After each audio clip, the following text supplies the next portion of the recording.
Bonjour à tous, j'espère que vous allez bien et que vous passez surtout un très très bon après-midi. Aujourd'hui, on va parler upcycling ou le futur de la mode. Je vais juste vérifier qu'au niveau des spectateurs, tout le monde soit là. Voilà, ça commence un petit peu à rentrer. Voilà, je vous demande quelques instants pour qu'on ait tout le monde, tout simplement. Et puis après, on pourra commencer. Voilà. En attendant, je vous remets le petit visuel. Et donc cet après-midi, on va parler upcycling, futur de la mode, avec Benjamin Farcy qui est déjà là, cofondateur de Rainer, Eleonore Rochelet de Uptrade, Violaine, excuse-moi pour le nom de famille, Vasilevski, directrice RSE de Camaïeu. Voilà.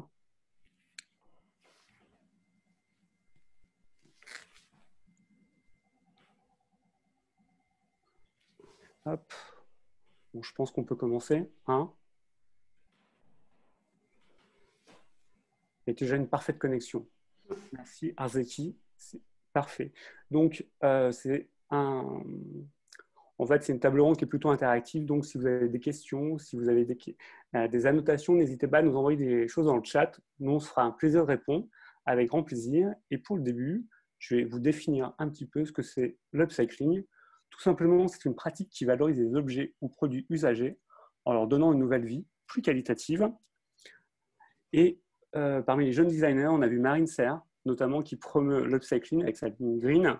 Par exemple, elle crée des ponchos avec des nappes de pique-nique, tout simplement. Je demandais à Violaine de se présenter, nous dire un petit peu qui tu es, Violaine. Yes. Alors, donc, Violaine Vasilevski, donc bonjour à tous. Donc, je suis directrice RSE chez Camaïeu. Donc, Camaïeu, c'est une marque qui accompagne les femmes depuis 1984, donc depuis un certain nombre d'années. Donc, moi, j'ai un parcours qui est très lié produit, marketing, positionnement cliente.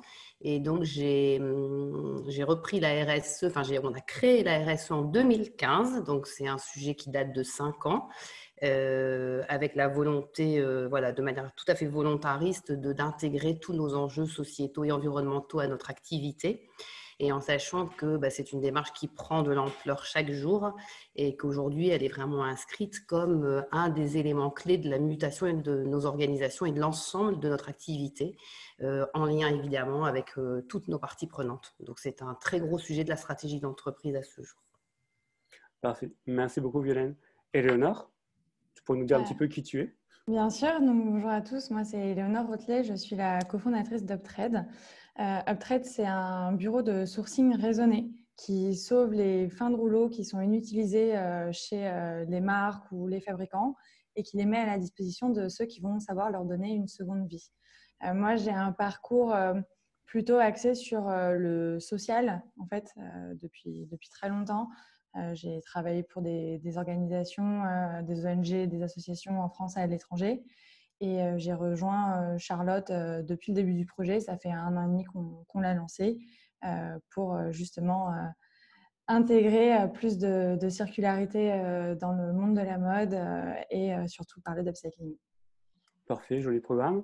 Benjamin, qui es-tu? Bonjour à tous, je m'appelle Benjamin Farcy et je suis le cofondateur de Rainer, qui est une marketplace de mode upcycling qui représente environ 40 créateurs de mode upcycling. J'ai cofondé cette marketplace avec Justin Chiron, qui est un ami avec qui on a toujours échangé sur des projets d'accompagnement à la fois chez des créateurs, des projets artistiques plutôt. Et en fait, naturellement, nous est venue l'idée de fonder une marketplace dans le but de mettre en avant des créateurs upcycling uniquement, et donc une nouvelle génération de marques qui ont besoin d'être accompagnées et d'être réunies sur une même place pour trouver leur clientèle. Super.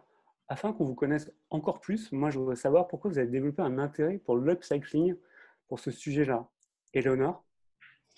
En fait, l'idée à la base, elle a germé dans l'esprit de mon associée Charlotte Villot, qui en fait a bossé pendant une petite dizaine d'années pour une boîte qui faisait du barter, du troc en fait. Donc elle faisait de la revalorisation de produits en fin de vie. Aujourd'hui, ce que nous on fait exclusivement sur des rouleaux de tissu, elle a pu le faire sur un peu tout et n'importe quoi. Et en fait, elle a bossé sur des stocks de textiles et là, elle s'est rendue compte qu'il y avait une vraie problématique en fait, et un réel décalage entre ce qu'attendaient les marques de la valeur de leurs produits et la réalité du marché.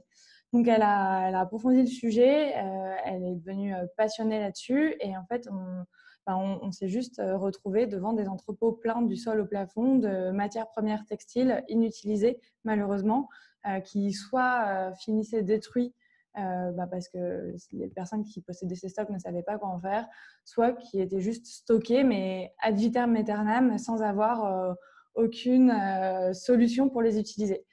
Donc ça a été vraiment un élément déclencheur qui nous a fait prendre conscience de ce potentiel et à la fois de ce qu'était l'upcycling, parce que c'est vrai qu'au final, c'est quelque chose qui existe depuis toujours, mais dont on parle plus ou moins seulement maintenant, enfin en tout cas, un sujet sur lequel on met le doigt aujourd'hui. Et puis après, plus personnellement, c'est aussi pour des questions de conscience écologique, de volonté de changer nos modes de consommation aujourd'hui avec, voilà, dans le contexte actuel, que ce soit cette crise sanitaire, cette crise économique, je pense qu'à notre niveau, on se questionne un peu tous sur les modes de consommation qu'on peut avoir et l'upcycling fait partie d'une réponse en fait à tous ces enjeux-là. Donc voilà, mon intérêt vient principalement de là. Parfait. Benjamin, quant à toi, l'upcycling, cette passion, elle Alors, vient d'où? je reviens rapidement sur notre parcours avec Justin. Il a fait une fac d'éco. Il est sorti de l'école pour entrer dans une boîte d'analyse de données. Il était passionné par la photo à côté de ça. Et moi, j'ai toujours eu aussi cette double casquette un peu artistique et business. Je suis passionné par la peinture et j'ai fait une école de commerce et j'évolue depuis 3 ans dans des cabinets de conseil, plutôt sur la partie digitale. Et en fait, on s'est retrouvé avec une certaine complémentarité, à la fois dans nos compétences et dans nos appétences, notamment de l'univers de la mode. Et en fait, on voyait émerger une génération de créateurs et de marques qui prônaient l'upcycling et surtout une production beaucoup plus créative, beaucoup plus transparente aussi.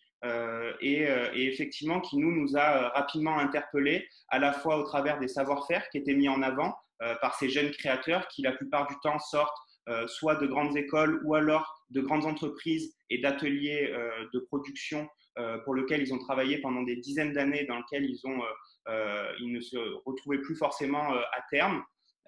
Et donc, en fait, nous, on se retrouve vraiment sur cette partie à la fois créative et effectivement responsable de cette production et effectivement des rencontres qu'on fait au quotidien avec les créateurs, avec lesquels on passe du temps dans leurs ateliers à comprendre leur démarche d'une part et à comprendre leur savoir-faire.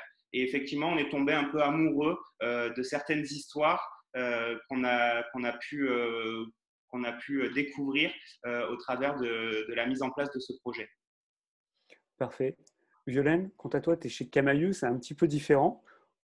Comment ça se passe, tout simplement? Violaine, on ne t'entend pas. Il faut que tu mettes le micro. De manière tout à Parfait. fait spontanée, dès qu'on a lancé la démarche RSE chez Camaïeu, l'upcycling, il est arrivé sur la table tout de suite. Il est arrivé comment? Il est arrivé par nos équipes. Parce que dès qu'on a commencé à parler de RSE, les gens se sont tout de suite dit ne pas jeter. Et ça a été quelque chose qui est remonté très très fort, y compris de nos magasins. Et de l'autre, et c'est ça qui est intéressant dans cette boucle vertueuse, je vais dire, c'est qu'on travaille beaucoup, voilà, on accompagne beaucoup d'associations, beaucoup d'ateliers de réinsertion, et eux, à l'opposé, avaient besoin de ressources. Et donc, on a réfléchi en disant tout ce qui serait, entre guillemets, déchets chez nous, comment les transformer et en faire des ressources. Et on a allié les deux. Donc, je vais prendre un seul exemple, et ça a été la première chose qui a été marquante chez nous dans l'upcycling, c'est l'ensemble de nos invendables magasins, puisqu'on a forcément des produits qui arrivent et qui sont finalement défectueux, ça n'avait pas été vu en amont, ou qui sont ramenés par nos clientes, parce que voilà, il y a un souci. Et donc, on a décidé de collecter chaque année ces invendables, donc on le fait 2 fois par saison. Et on les livre dans un atelier local de la région qui en refait une collection. Et donc, au départ, cet atelier, il insère des femmes au métier de la couture et de la vente.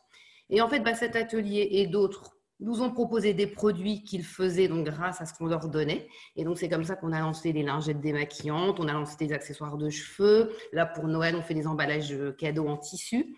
Et en fait, voilà, la démarche a prise comme ça, dans un cercle vertueux qui allie un peu nos équipes et l'extérieur. Mais ce qui est très important, et Léonore le disait, c'est qu'aujourd'hui, on est passé je veux dire, justement, on upgrade le sujet, puisque là, on entre vraiment dans une vraie problématique stratégique dans l'entreprise. Et donc, ce côté vertueux qu'on a démarré aujourd'hui, on est en train de le structurer parce qu'on sait aujourd'hui qu'on doit changer notre modèle. Et donc, l'upcycling, il a été intégré récemment donc, par le nouveau comité de direction comme un des sujets stratégiques global, qui est donc l'économie circulaire et le fait de construire une offre totalement responsable demain. Et l'upcycling, c'est une des briques dans le fait de se dire dès le départ on réduit, plus d'usage unique dans l'idée donc de réfléchir aux vies d'après, la réutilisation et le recyclage. Et donc l'upcycling, il est dans ces briques et c'est devenu un sujet prioritaire de l'entreprise pour construire notre nouveau business model parce qu'on sait que c'est un incontournable demain. Voilà. Ok, très clair. Alors, justement, tu as parlé de production, d'intégration effectivement dans le cycle de production.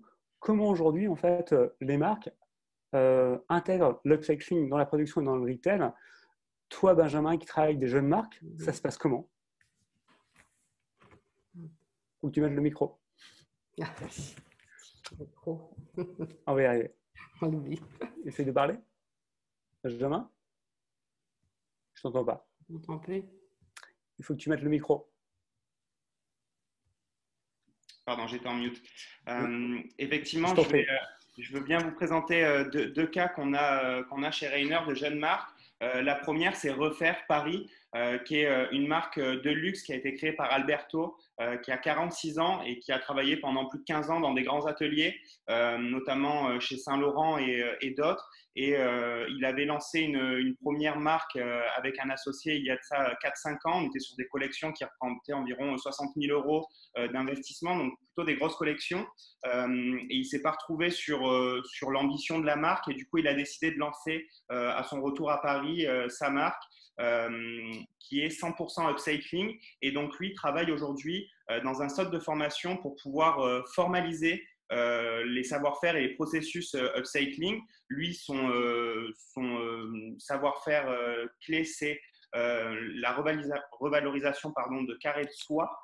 Donc, il travaille sur toute une technique en production sur comment assembler des carrés de soie et pouvoir mettre en place un processus qui permettrait de créer du volume. Et il en a pour le moment la capacité parce qu'il arrive à sortir des collections de 40, 50, 60 pièces sur des carrés de soie qui ont été upcyclés et donc remis en valeur dans une gamme de produits plutôt haut de gamme.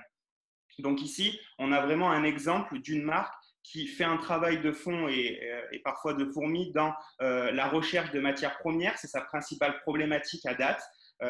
Il a un concept qui potentiellement peut fonctionner d'un point de vue business et marketing. Par contre, d'un point de vue de l'approvisionnement, il a une problématique évidente qui ne lui permet pas aujourd'hui d'industrialiser son processus. Donc ça, effectivement, c'est un cas concret aujourd'hui dans l'upcycling auquel je pense qu'il y a de vraies questions qu'il faut se poser d'un point de vue de la production et de l'intégration dans la production. C'est comment, en fait, ces savoir-faire qui sont complexes et on le voit aujourd'hui sur le marché, parce que premier retour qu'on a, nous, d'un point de vue du consommateur, c'est la gamme de prix. Aujourd'hui, elle est plutôt élevée. Alors, quand on est sur un positionnement luxe, OK, mais comment aussi on arrive derrière à réduire les coûts de production sur une production comme celle-ci, parce qu'effectivement, le polo en carré de soie, ça revient à environ 60 euros de coût de production. Donc, c'est énorme sur un marché aujourd'hui.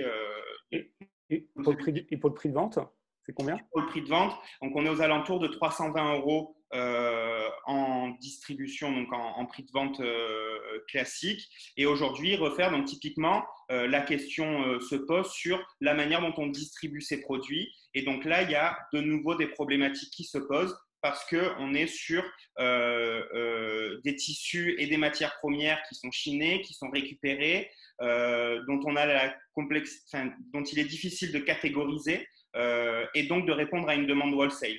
Donc en fait, c'est un peu là aussi où vient se positionner Rainer sur une marque comme celle-ci.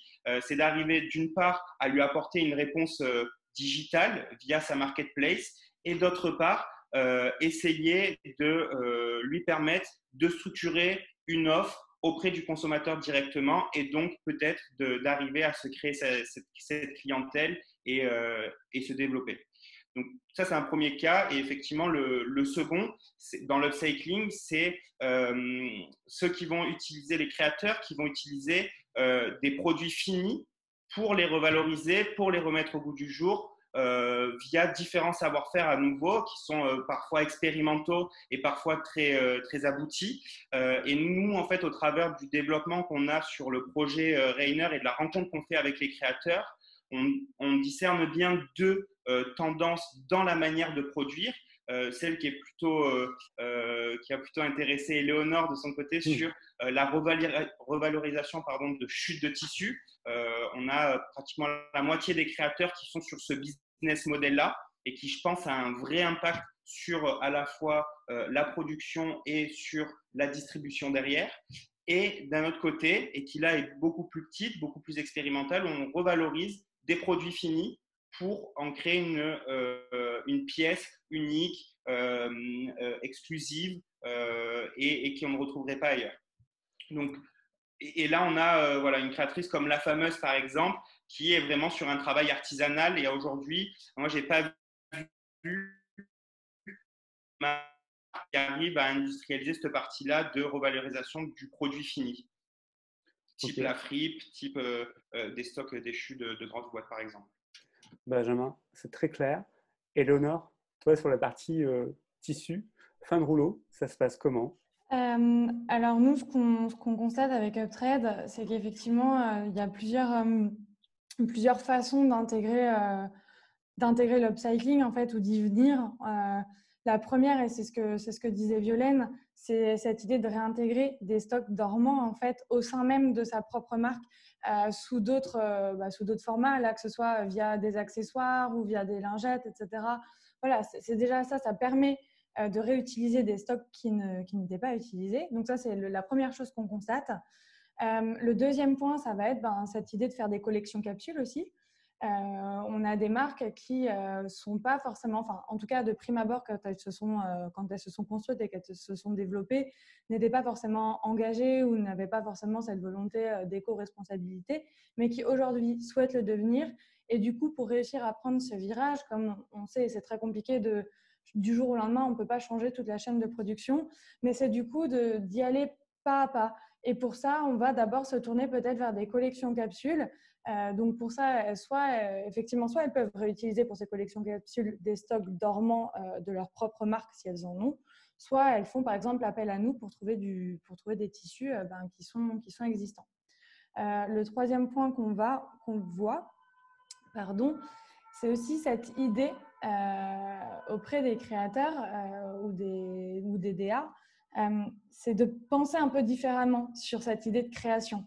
Et c'est de se dire, OK, aujourd'hui, je vais penser un peu différemment, je vais partir des tissus pour penser ma pièce derrière.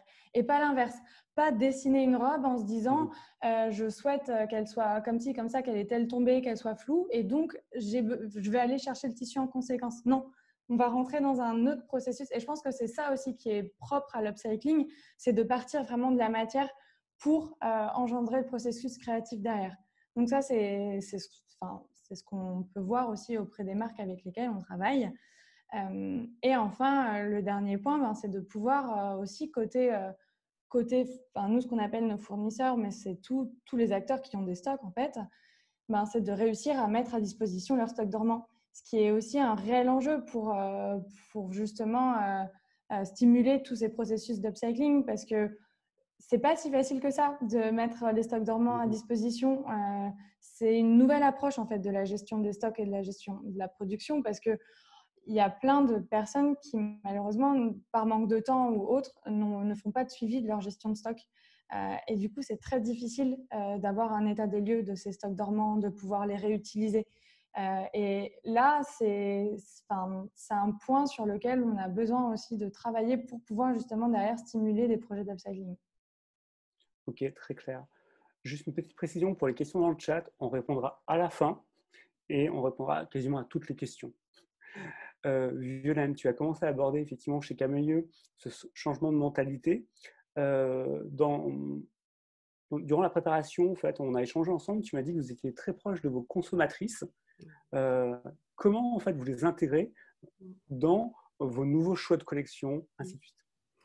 Alors c'est vrai que c'est une chance énorme qu'a Camaïeu, c'est qu'on a je dis toujours avec simplicité, mais on a une force de frappe très importante parce qu'on a 500 magasins, nos services omnicanaux, et donc on a une communauté de clientes qui est très très importante. Et donc on voit qu'à chaque fois qu'on les stimule, qu'on les emmène avec nous, sous la forme d'une communauté engagée, elles réagissent.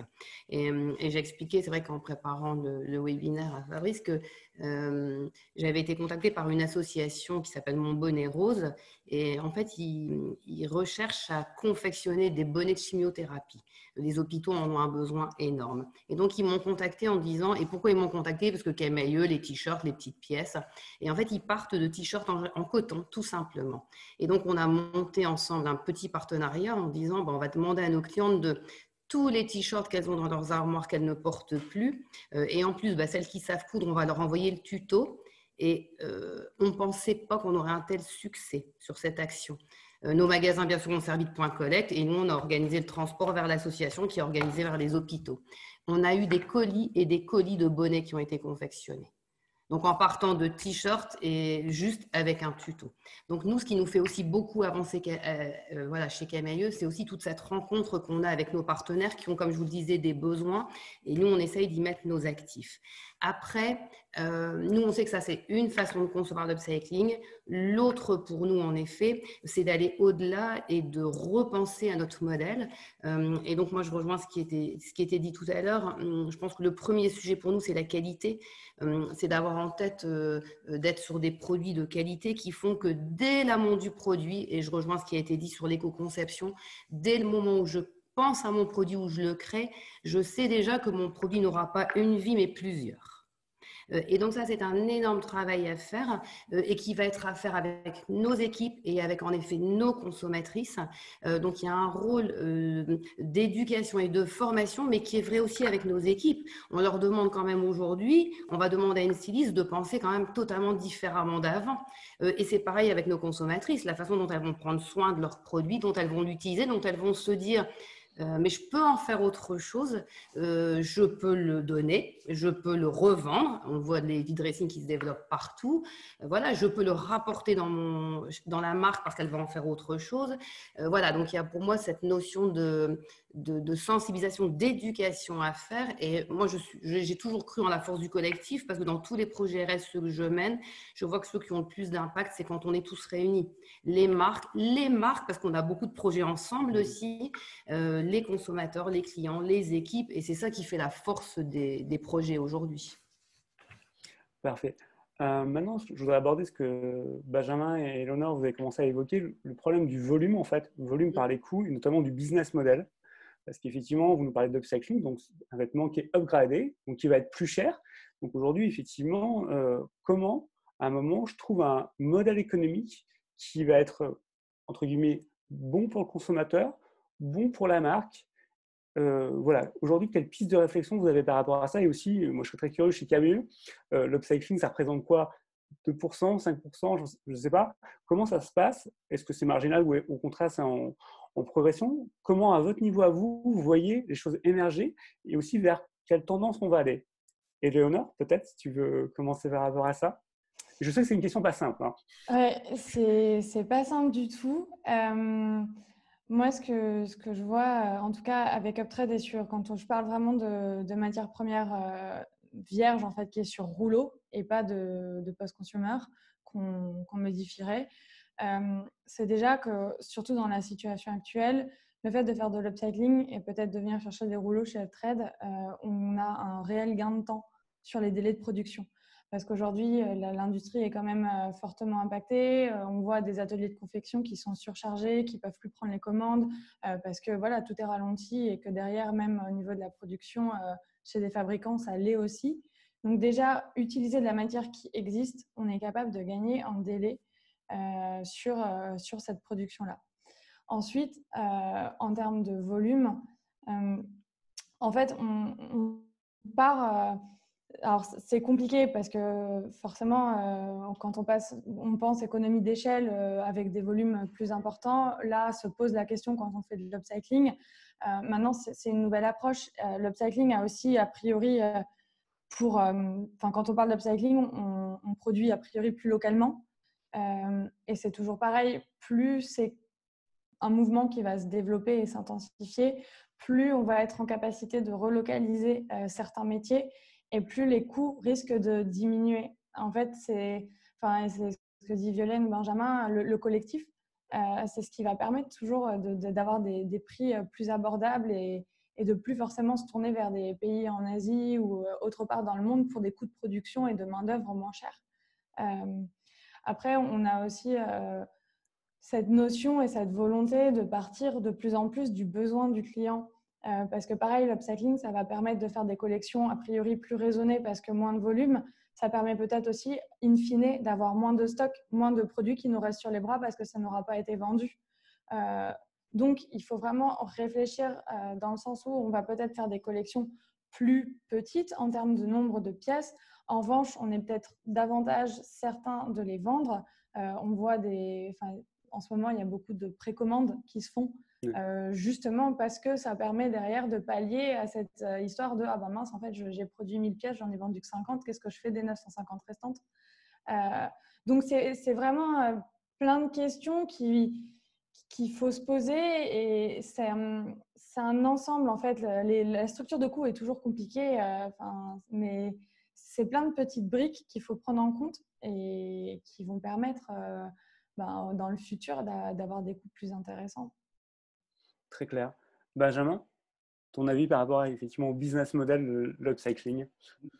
À date, c'est vrai que quand on analyse les marques qui se sont lancées, qui ont émergé autour de ce thème-là, qui semble à date être une tendance qui se confirme de plus en plus parce que aujourd'hui, on est là en train d'en parler, on en parle dans les grandes entreprises et je pense que des grands designers aussi se saisissent du sujet pour plusieurs raisons, que ce soit écologique, mais également, je pense, créatif parce que ça donne aujourd'hui des nouvelles opportunités à des marques, à des collaborations et pour séduire une nouvelle génération. Et je pense que c'est ça aussi l'enjeu à date des grandes marques, c'est comment on va séduire une nouvelle génération. Et en ça, l'upcycling semble apporter une réponse à la fois par son aspect responsable dans sa manière de faire et de produire et à la fois par son côté créatif et ces nouvelles règles du jeu qui sont imposées à la création et à la production qui en font un résultat qui semble en tout cas plaire à une certaine génération et en tout cas à celle qui intéresse de plus en plus d'entreprises, la génération Z.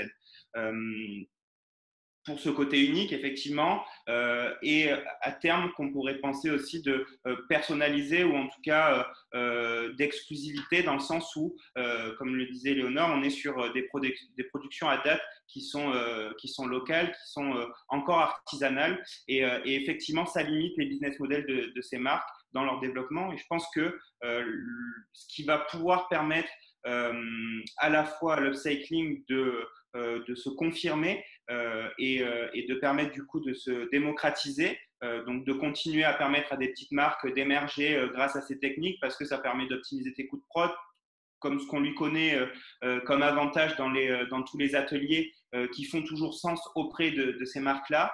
Et effectivement, d'un point de vue plus de la production et nous, sur lequel on est encore très éloigné et on n'est pas encore allé à la rencontre d'usines, notamment en France, mais on a des marques qui le font. Gaëlle Constantini en est un très bel exemple à Roubaix, où elle arrive en fait à faire à la fois de la réinsertion, de l'éco-conception et acheter des tissus chez Uptrade pour pouvoir faire ses collections. Donc effectivement, on voit quand même des business models qui peuvent se solidifier via des chaînes de production qui se transforment et qui apportent des solutions aussi aux marques sur leur nouvelle manière d'approvisionner et de fabriquer. C'est-à-dire qu'on ne part plus de tant de mètres de rouleau, on ne part plus de telle et telle conception et bureau de développement.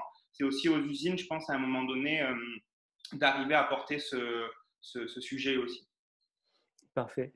Violaine, toi, chez Camaïeu, comment vous intégrez l'upcycling dans votre business model de manière globale? Alors, tu posais la question tout à l'heure, ça représente une part infime aujourd'hui, puisque, un peu comme l'expliquait Léonore, on est plutôt sur des capsules. Tout ce qu'on fait, c'est plutôt comme on part de stock de rouleaux ou de stock de produits qui restent, c'est pas industrialisé aujourd'hui. Donc, c'est vraiment un travail qu'on fait localement, qui est extrêmement intéressant parce qu'il nous permet d'avancer, mais c'est en aucun cas aujourd'hui quelque chose qui a été industrialisé. Donc, ça, c'est la première chose, de manière tout à fait transparente. Après, la seconde, moi, je rejoins ce qui vient d'être dit, et je partage absolument l'ensemble des points de vue qui ont été apportés. Et peut-être que nous, comme on doit transformer notre business model, donc on ne part pas de quelque chose qu'on crée, je pense qu'aujourd'hui, l'upcycling, il s'introduit dans une boucle globale. C'est-à-dire que je ne suis pas sûre que demain, l'idée, ce sera de dire, bah voilà, on fait des produits upcyclés. Je pense que l'idée, c'est que demain, on fasse des produits qui soient plus durables et donc dans lesquels interviennent, en effet, ce que je disais tout à l'heure, c'est que nous, il y a cette notion de qualité, par exemple. C'est-à-dire que nous, on peut, en tant que marque, déjà l'introduire dès l'amont pour faire en sorte que le produit pourra, en effet, avoir d'autres vies. Je pense qu'on doit surtout réduire et que peut-être qu'avant l'upcycling, le sujet de nos marques, c'est de réduire la production. Benjamin le disait, la mode crée beaucoup de surplus. Et ce n'est pas que dans ce qui arrive dans nos magasins, c'est aussi dans notre chaîne de confection. Le nombre de protos qu'on fait, les allers-retours. Donc, c'est tout ça qui est à revoir. Et je veux dire, l'upcycling fait partie des sujets. Donc, on est dans une démarche bien plus globale puisque nous, on a un business à revoir intégralement. Et c'est tout ça qu'on est en train de retravailler aujourd'hui, de l'amont jusqu'à d'ailleurs la distribution, puisqu'on a créé le vide-dressing, on réfléchit à la réparation. Donc, on est en train de réfléchir dans toute la chaîne à la façon dont on peut réorienter notre façon de faire. Voilà ce que je voulais apporter parce que sinon, j'étais tout à fait en ligne avec ce qui a été dit par Éléonore et Benjamin. Parfait. Effectivement, la mode, depuis des années, est en déclin, notamment le secteur de l'habillement. Et en plus, cette année, effectivement, il y a une crise sanitaire qui s'ajoute avec une crise économique. Aujourd'hui, comment l'upcycling pourrait être une solution pour les marques de mode pour se transformer? Ce que tu as commencé à évoquer, Violaine. Est-ce que toi, Éléonore, tu as des pistes pour les marques par rapport à ça? Déjà, on parlait un peu de tendance tout à l'heure. Je pense que il faut vraiment que ce soit quelque chose qui s'ancre dans les mentalités pour les marques. Aussi parce que c'est de plus en plus une volonté qui vient du consommateur final, qui demande aussi parce que justement, premier confinement, deuxième confinement, on a du temps à la maison, on vide un peu son placard. Enfin, c'est vrai, hein, c'est tout le monde en a parlé et c'est ce qui s'est un peu passé. On met un peu le nez dans nos vêtements. Donc, il y a plusieurs plateformes qui existent aujourd'hui pour effectivement de seconde main, pour revendre ou pour donner.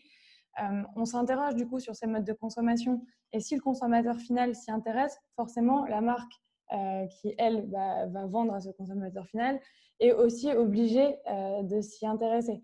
Donc, il y a plusieurs nouveaux processus. Enfin, c'est ce dont on parlait tout à l'heure, que ce soit la précommande qui peut être intégrée justement chez les marques pour intégrer l'upcycling. On peut partir sur même ces idées vraiment aujourd'hui de plus en plus d'impliquer sa communauté. Les marques, elles ont besoin de leur communauté et de plus en plus, elles se basent sur cette dernière.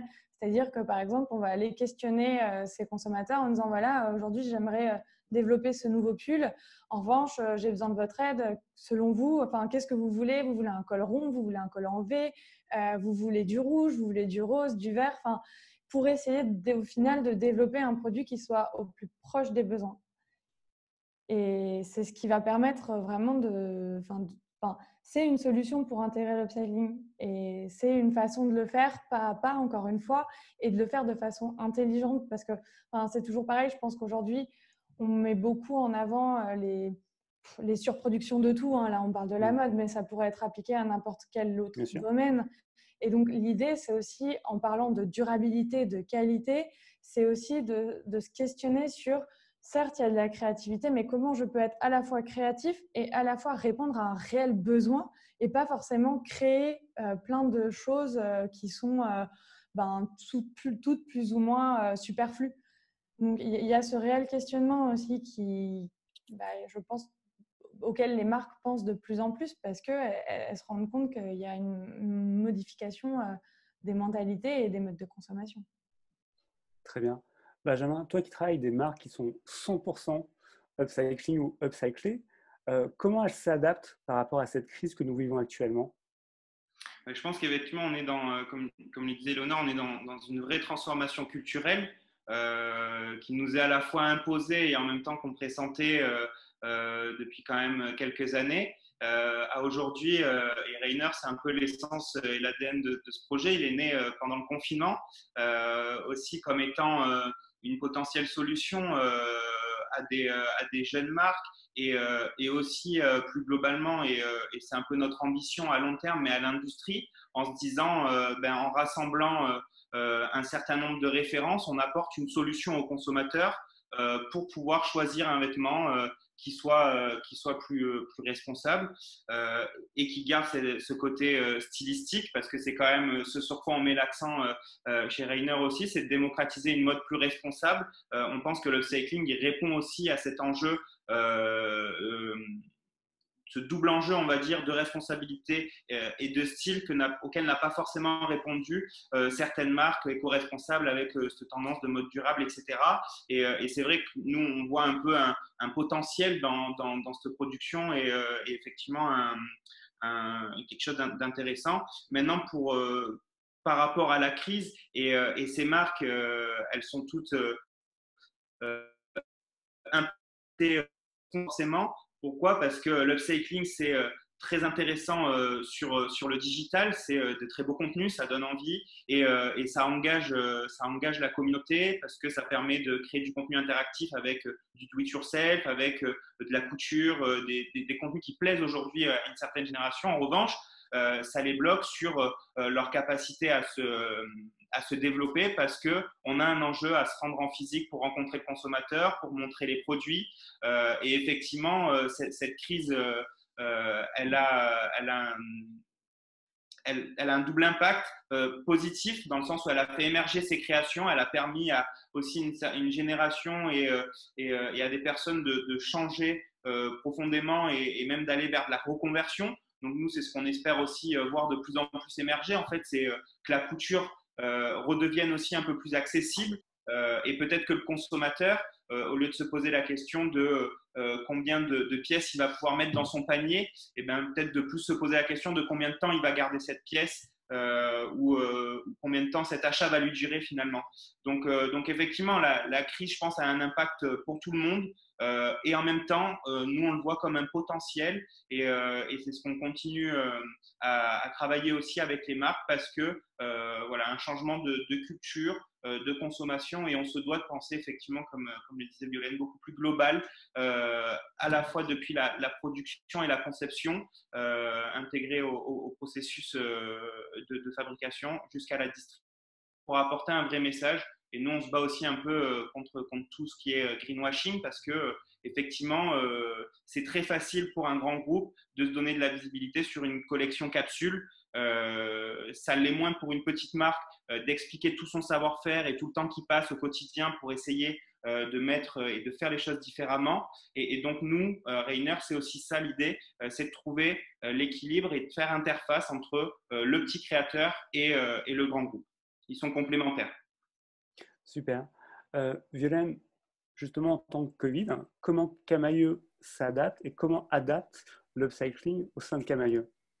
Alors, comment Camaïeu s'adapte? Éléonore le disait, il y a une vraie prise de conscience qui était déjà en cours. Hein. On le voyait dans nos baromètres, mais les derniers montrent que ça explose. Hein. Mais même la seconde main, par exemple. Hein. C'est incroyable, les chiffres de la seconde main. Donc, il y a un vrai changement des consommateurs, mais peut-être aussi parce qu'en effet, ils se sont retrouvés confinés, ils ont réfléchi autrement. Et il y a cette notion d'essentiel, de durable et je dirais de choix qui est arrivée. Donc, les gens réfléchissent avant de… Voilà, on n'est plus dans la surconsommation, les gens réfléchissent. Donc, on est vraiment face à un changement des consommateurs, mais qui, quelque part, nous a bousculés dans le bon sens. Donc, et qui, voilà, qui ne fait que pousser ce qu'on avait tous démarré.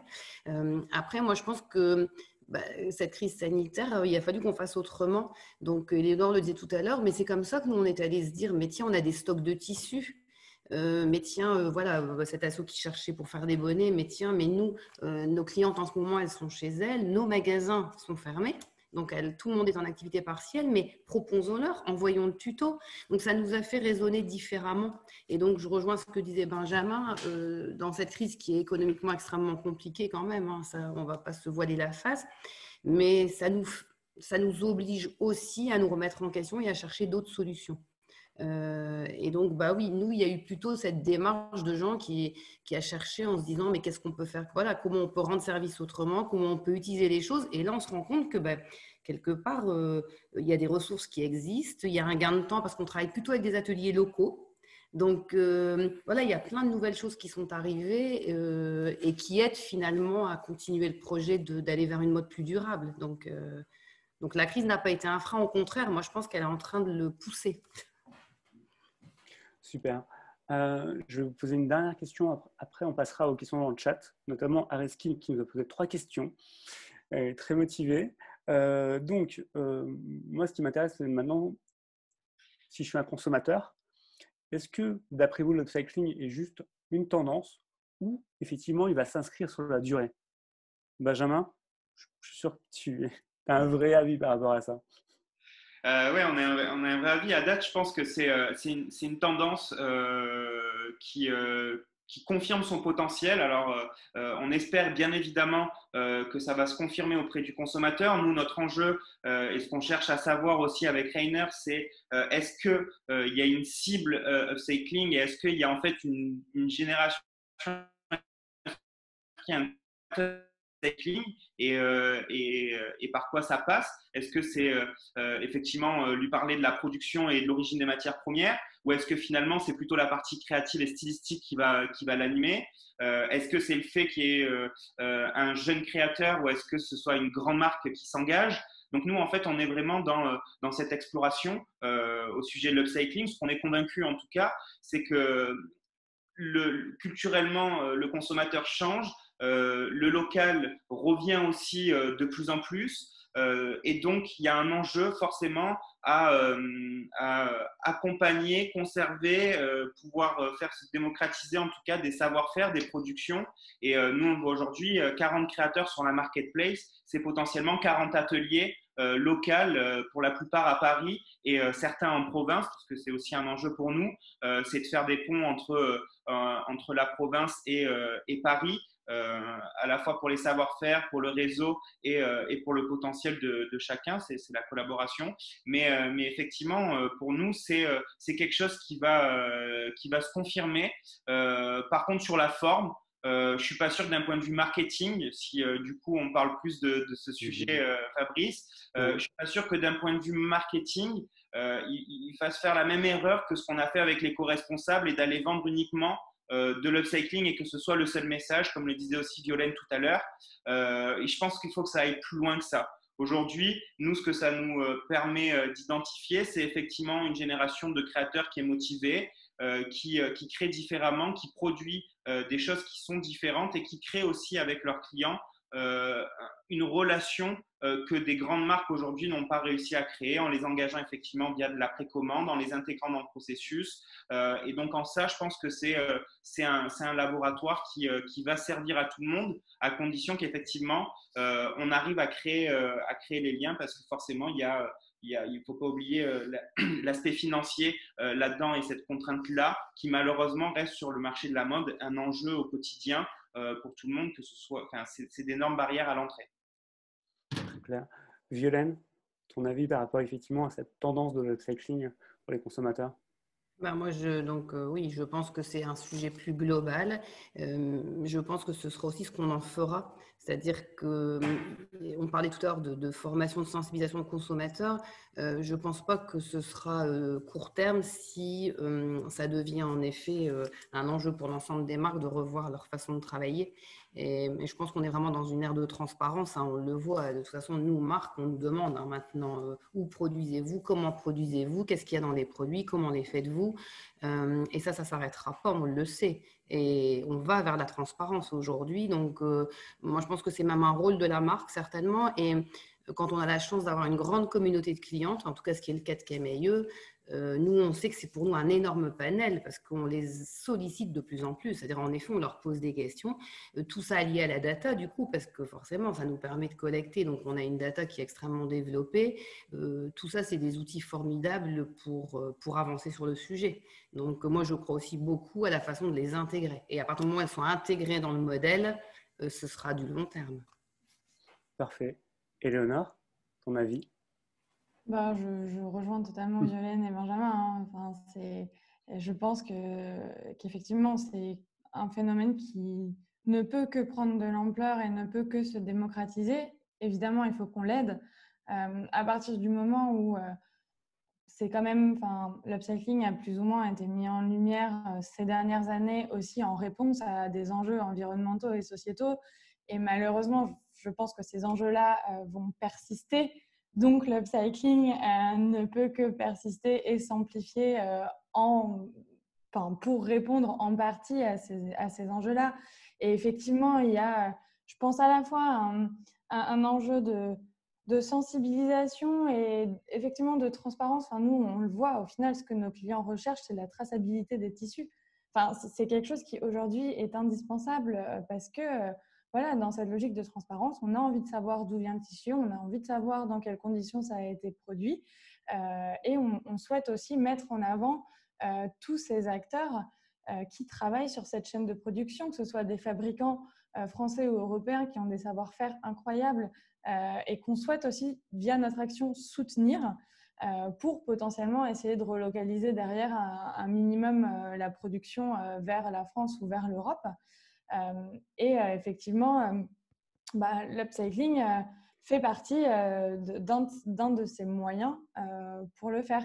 Et je pense qu'aujourd'hui, on parle de tendance parce que c'est quelque chose de repris par, on en parlait, certaines influenceuses qui vraiment jouent là-dessus, mais qui ont aussi un rôle au final, parce que même si, ok, Est-ce que tu aurais des noms? oui, je peux t'en citer deux. Il y a par exemple Rosa Bonheur et Ruby Pigeon qui a développé sa marque Rusmine, qui a fait l'école Casa 9-3 et qui au final, on a besoin de ce genre de personnes parce que c'est aussi elles qui vont permettre de porter ce message auprès de toute leur communauté. Aujourd'hui, on voit la force des réseaux sociaux. Parfois, c'est un peu flippant, mais on voit cette force-là et du coup, avoir des communautés de dizaines de milliers de personnes qui te suivent sur Instagram et pouvoir porter ce message-là, forcément, c'est important et c'est intéressant. Après, ouais, c'est un tout. C'est l'upcycling, mais c'est aussi ce questionnement sur le produit, comment on le construit à la base, la qualité, la durabilité, toutes ces questions sur l'éco-conception. Et puis derrière, il faut en fait, et je pense que c'est aussi ce qui un peu détermine cette filière, il faut qu'on s'unisse, tous ces acteurs-là qui veulent aller vers une mode plus responsable, il faut qu'on travaille ensemble. Vraiment, parce qu'au final, le but commun qu'on souhaite tous atteindre, hein, c'est avoir un impact environnemental moins négatif que ce qu'on a actuellement et de faire quelque chose de bien tous ensemble. Et il faut vraiment qu'on s'entraide, qu'on mutualise nos connaissances, qu'on fasse des liens et des ponts. Ce que vous disiez aussi, ce que disait Violaine et ce que disait Benjamin, c'est vraiment cette idée de lien, de pont entre les différents métiers et de pouvoir en fait créer un écosystème, un réel écosystème qui puisse permettre à ces pratiques de se développer, de se démocratiser. Parfait. Il va nous rester une petite dizaine de minutes. Je vous propose qu'on passe aux questions du public dans le chat. Alors moi, j'ai déjà répondu à Claire qui me demandait s'il y aurait un replay. Donc, la réponse est oui. Il y aura un replay dès vendredi sur la chaîne YouTube qu'on va créer, en fait, qui va s'appeler My Fashion Tech. Et on va prendre la question de Areski qui vous demande upcycling. Comment se situe-t-on en France comparé à nos voisins? J'ai l'impression qu'on a une longueur d'avance grâce à notre savoir-faire textile et créatif. Est-ce que vous savez répondre? Benjamin? Ouais, je pense qu'on a effectivement, d'un point de vue du savoir-faire et notre savoir-faire historique dans le milieu de la mode, oui. Par contre, d'un point de vue culturel, je pense qu'on a un peu de retard par rapport à nos voisins allemands, notamment, et par rapport aux Anglais, où je pense qu'il y a culturellement déjà quelque chose de différent dans la manière de voir la mode, d'une part, et de voir aussi la consommation. Donc, je pense que les Français en ont envie et il ne manque plus qu'à leur apporter la bonne solution et effectivement leur permettre de pouvoir y passer en douceur. Parfait. Toujours une question d'Areski. Pensez-vous qu'en distribuant à une plus grande échelle et en démocratisant l'upcycling, le prix de vente serait moins élevé? Moi, je veux bien. Vas-y, Léonore. Je pense que oui, dans la mesure où, c'est ce que je disais tout à l'heure, en fait, si ce sont des si c'est des pratiques qui se développent et qu'on fait de plus en plus d'upcycling en France, en fait, on va peut-être pouvoir rapatrier des ateliers de confection, rapatrier, relocaliser un peu cette chaîne de production-là. Et forcément, les coûts vont diminuer s'il y a plus de demandes auprès de ces ateliers et de cette chaîne de production-là. Donc, je pense que oui, si on le fait, effectivement, ça pourrait permettre de diminuer les prix. Après, il faut aussi peut-être voir un peu, en tant que consommateur, peut-être se poser la question un peu différemment en se disant peut-être que je vais acheter un produit qui aura un coût un peu plus élevé. En revanche, peut-être que je pourrais en acheter qu'un plutôt que d'en acheter 3 différents qui me tiendront moitié moins de temps. Enfin, je pense qu'il faut aussi avoir un peu cette logique de réflexion de la part du consommateur et de comparer un peu ce qui est comparable, parce que parfois on va acheter 2 t-shirts blancs qui sont franchement somme toute exactement identiques, jusqu'au final nos t-shirts ils vont nous durer chacun 3 mois. Est-ce que si demain j'ai un t-shirt blanc qui au final va me durer 6 mois ou 9 mois mais c'en est qu'un, mais que je paye un tout petit peu plus cher qu'une pièce unitaire, enfin voilà, il faut aussi un peu, je pense, poser la question des coûts dans ce sens-là et pas uniquement côté production. Parfait. Il y a encore une question d'Areski, mais je vais prendre la question de Mona. Donc Mona est la cofondatrice de Resap Paris, qui est une marque de cycling. Et donc, déjà, je vous remercie pour la conférence qui était très pertinente. Voilà. Pour elle, il y a un gros sujet sur l'industrialisation de l'upcycling. À votre avis, comment aussi avancer avec les ateliers de production français pour qu'ils puissent nous soutenir sur des productions en upcycling? Merci.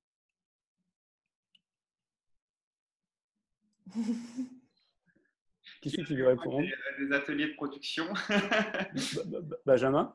Non, nous, on n'est pas proche d'eux, mais effectivement, je pense que il y a un enjeu et que c'est aussi. Alors, déjà, pour entrer dans un atelier, que tu sois une marque d'upcycling ou pas, je pense qu'il y a un vrai challenge, surtout en ce moment. C'est-à-dire que l'atelier va prendre un risque à lancer une production d'une marque, d'une nouvelle marque. Donc, effectivement, il y a un challenge. Maintenant, je pense qu'il faut se rapprocher et c'est à date les solutions qui sont les plus accessibles et les plus globales aussi, c'est de se rapprocher des ateliers de réinsertion et de voir des chaînes de production, en tout cas de voir la chaîne de production un peu différemment que celles qui ont été mises en place dans les grandes usines et dans les usines historiques françaises qui effectivement sont basées sur l'ancien modèle. On le voit avec Casa 93 par exemple, Maroussia Rebec, qui arrive à la fois à transmettre son savoir-faire et en même temps à sortir des productions. Et pareil, Violaine avec Camailleux sur Plateau Fertile, où en fait vous arrivez à envoyer de la matière première et sortir une collection à des coûts, je pense, qui défient toute concurrence par rapport à des productions classiques. Donc effectivement, je pense qu'il ne faut pas chercher à rentrer dans les ateliers traditionnels, mais plutôt à aller challenger sur des petits formats. On voit aussi Coco et Rico qui font un super travail dans le centre de Paris sur toutes ces questions d'éco-conception et effectivement où je pense qu'ils mettent en place des chaînes de production un peu différentes de celles qu'on a l'habitude de voir et de celles qui ont fait leur effet jusqu'à présent.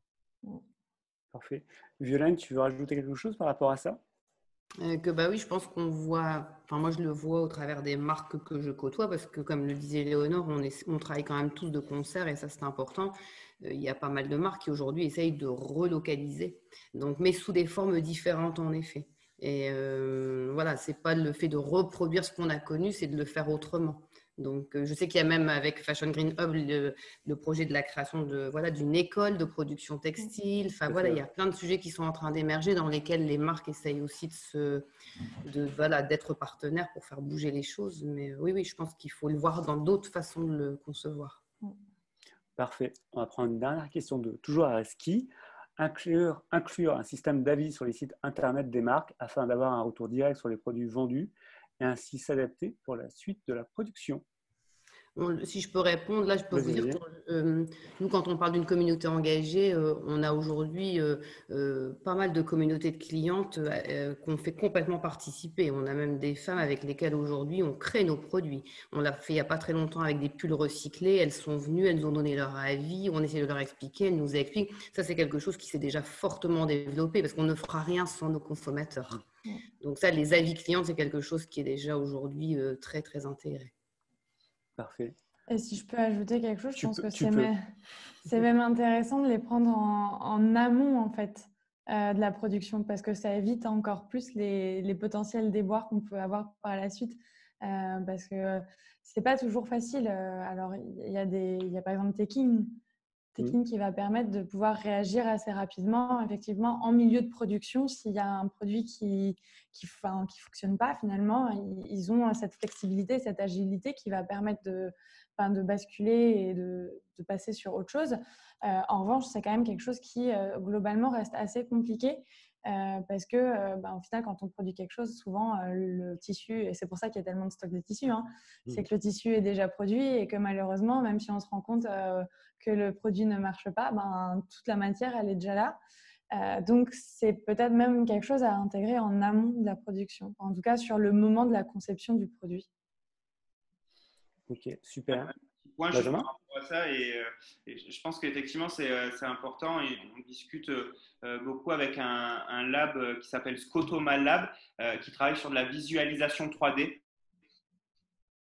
Okay.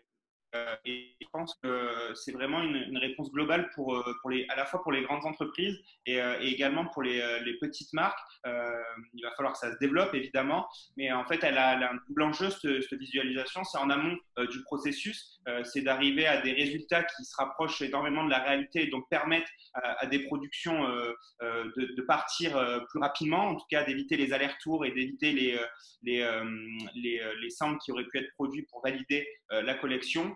Et dans un second temps, et c'est là où on voit l'intérêt, moi, hyper intéressant de ces solutions qui se développent, c'est d'un point de vue marketing et de communication parce qu'effectivement, on peut aller travailler du contenu et du visuel qui est super intéressant pour aller séduire une nouvelle génération. Parfait. Merci beaucoup. On a quasiment fini. Tout simplement, moi, je tenais à vous remercier pour ce premier webinaire que je montais, en fait. C'était juste hyper intéressant. Alors, pour celles et ceux qui l'ont pris en cours de route, on fera le replay, en fait, dès vendredi prochain. Et peut-être, je vais vous laisser conclure, effectivement, sur votre actualité. Et puis après, moi, je parlerai de la mienne aussi.